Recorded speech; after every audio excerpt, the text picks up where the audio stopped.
माटो क्या है, माटो यार।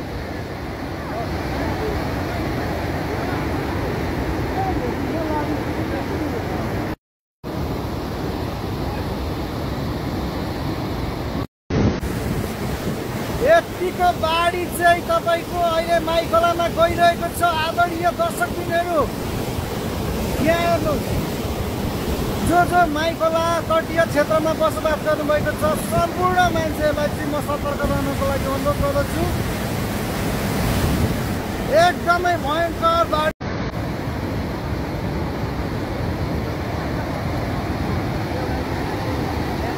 माटो क्या है, माटो यार।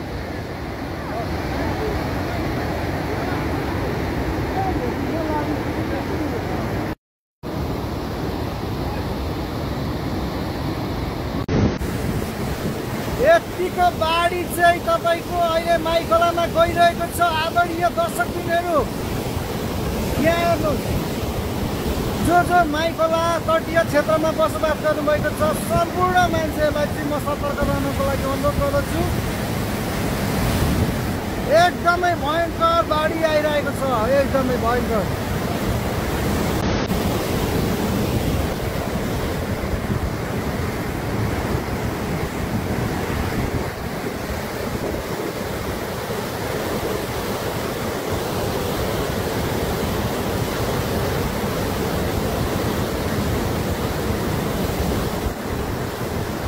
यो दोमुखा क्षेत्रको माई पूर्वपट्टिको भाग एकदमै कटान भइरहेको छ। अहिले यहाँ देख्न सक्छौँ रुखहरू बगाइरहेको छ, रुखहरू कटान भइरहेको छ। अहिले पूर्वतिर हानिरहेको छ माइखोलाले।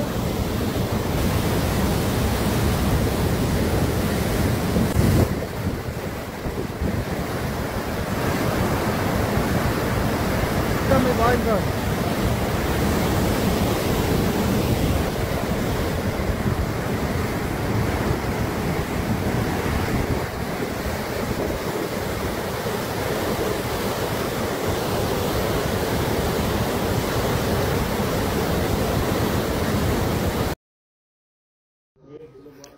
अस्ति पानी नभएर बोर्डिङ पटाएर बल्ल बल्ल रोपेको धान अब ठ्याक्कै पाकिसकेको धान, त्यो पनि यति मजाले फलेको थियो। यसपालि चाहिँ अब यहाँ काटेर भित्र लाने बेलामा चाहिँ यहाँ खोलाको मूलको छ, मुख्य मूलको।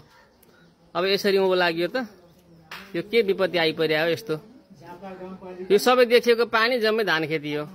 कसैले कल्पना गरेको थिएन माइखोलामा यत्रो पानी आउँछ र यहाँ पानी आउँछ भनेर।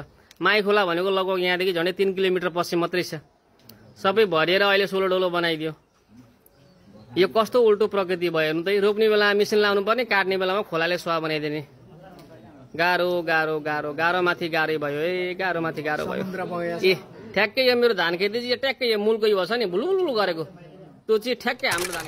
यति बेला चाहिँ दिउँसोको 3 बजिसकेको थियो भनौँ न।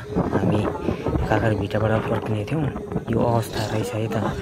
यहाँनिर हेर्दाखेरि कतिको ठुलो बाढी आएछ त।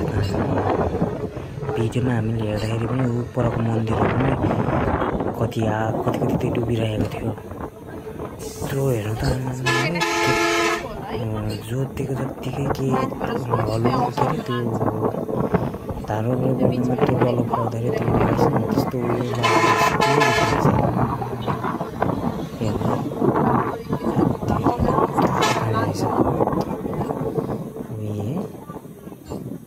यो छेउछाउ वरपर छेउछाउहरू के थियो कुनै कति के बगायो होइन। जनधनको क्षति भयो, ज्यान कति गयो। त्यतिखेर डरै लाग्दो।